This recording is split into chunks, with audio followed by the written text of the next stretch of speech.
ये कहानी है काजल नामी एक लड़की की जो कि निहायत ही घमंडी और बहुत ही एटीट्यूड वाली थी। अमीर घराने की बेटी थी। नेहा के पापा जो था वो बहुत ही अमीर और दौलतमंद इंसान था। इसका नाम था दयानाथ।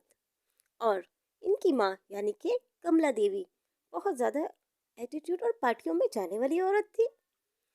दयानाथ और कमला अपनी बेटी नेहा को बहुत ही प्यार और मोहब्बत के साथ रखा हुआ था। इतना लाड था कि उसके बगैर एक पल भी गुजारना मुश्किल हो रहा था। इतने में दयानाथ आता है और अपनी पत्नी यानी कि कमला से कहता है। अरे, हमारी बेटी बहुत जवान होती जा रही है। कुछ शादी का इसका सोचा है तुमने? कोई शादी वगैरह का कोई चक्कर करना भी है या उसे घर पे ही बिठाना है? कमला अपने पति यानी दयानाथ से कहती है, अरे मेरा कलेजा कट जाता है। तुम क्या कर रहे हो? तुम उसकी शादी का नाम मत लिया करो। हमारी एक इकलौती बेटी है और उसे भी शादी करवा के तुम दे दोगे ब्याह के। अगर कोई आता है तो घर जमाई बने बने, ना तो ना सही, नहीं तो मेरी बेटी मेरे पास ही सही। और मैं अपना घर जमाई ही बनाऊंगी। तुम अगर रिश्ता इसका ढूंढते भी हो कहीं आसपास तो एक काम करो, ऐसा ढूंढो जो घर जमाई बनने के लिए बिल्कुल तैयार हो।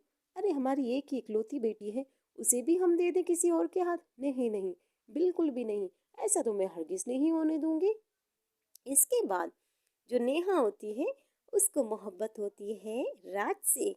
राज और नेहा एक ही कॉलेज में पढ़ते थे। नेहा से राज कहता है।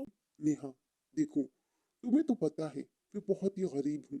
मेरे पास ऐशो आयाश या अयाशी करने वाली ऐसी कोई भी चीज नहीं है। छोटा सा घर है, एक माँ है। अगर तुम एडजस्ट कर सकती हो तो मैं शादी के लिए तैयार हूँ। नेहा अजय से कहती है, मैं तुमसे बहुत मोहब्बत करती हूँ अजय।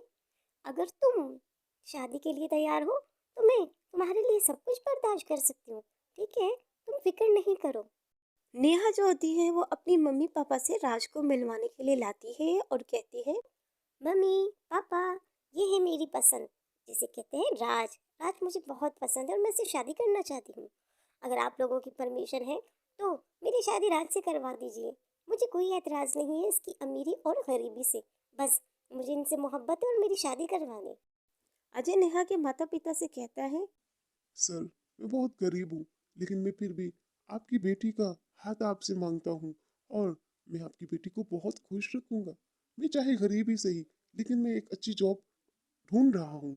जैसे ही मुझे जॉब मिलेगी, मैं आपकी बेटी को वो सब आराइशें दूंगा जो आप अपने घर पे देते हैं इससे। कमला राज से कहती है, देखो बेटा, हमारी जो है ये इकलौती बेटी है। हम इसके बगैर एक पल भी नहीं रह सकते हैं। लेकिन फिर भी हम इसे ब्याह के दे रहे हैं सिर्फ तुम्हारी खातिर, क्योंकि वो तुमसे मोहब्बत करती है। नेहा का पापा अजय से कहता है।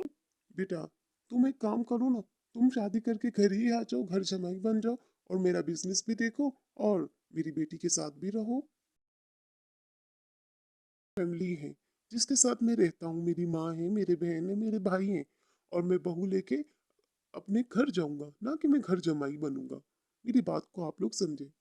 इस तरह राज और नेहा की शादी हो जाती है बड़ी धूमधाम से और दोनों बहुत ज्यादा खुश होते हैं कि हम दोनों की शादी हो गई है। नेहा राज से कहती है, अरे राज, इतना छोटा सा घर है, 2 कमरों का घर है, मैं कैसे एडजस्ट करूंगी ऐसे घर में? अरे चलो ना, मेरे घर चलो। कितना बड़ा घर है, एसी भी है, सब कुछ है। यहाँ तो बहुत मुश्किल है एडजस्ट करना।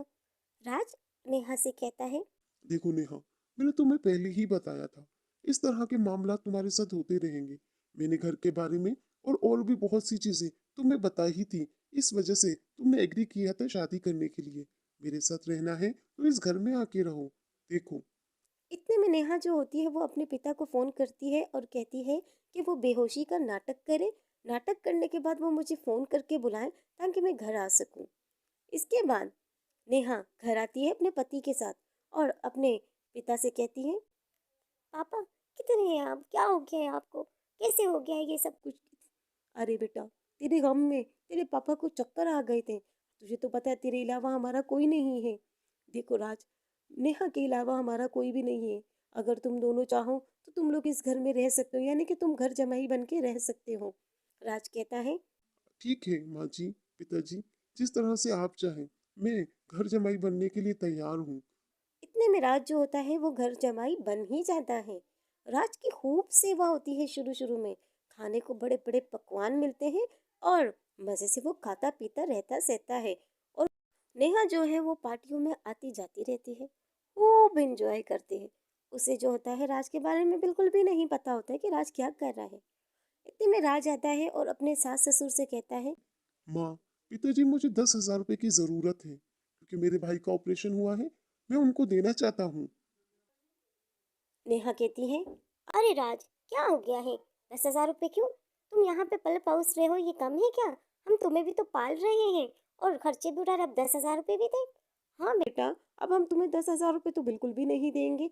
अगर तुमने अपनी जॉब छोड़ी है और हमारे घर को देखा है तो अय्याशी भी तो तुमने की है ना, नए नए अच्छे अच्छे कपड़े पहने हैं।